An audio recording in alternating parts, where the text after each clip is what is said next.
অনন্ত, মেহেদি পাতা দেখেছ নিশ্চয়ই। ওপরে সবুজ, ভেতরে রক্তাক্ত ক্ষত বিক্ষত। নিজেকে আজকাল বড় বেশি মেহেদি পাতার মতো মনে হয় কেন? ওপরে আমি, অথচ ভেতরে কষ্টের, যন্ত্রণার এমন সব বড় বড় গর্ত যে তার সামনে দাঁড়াতে নিজেরই ভয় হয়। অনন্ত, তুমি কেমন আছো? বিরক্ত হচ্ছ না তো?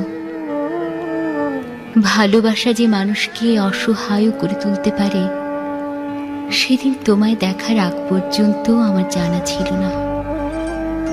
তোমার উদ্দাম ভালোবাসার দুটি জ্বালিয়ে পুড়িয়ে ছারখার করে ফেলেছে আমার ভেতর, আমার বাহির, আমারই হাতে গড়া আমার পৃথিবী।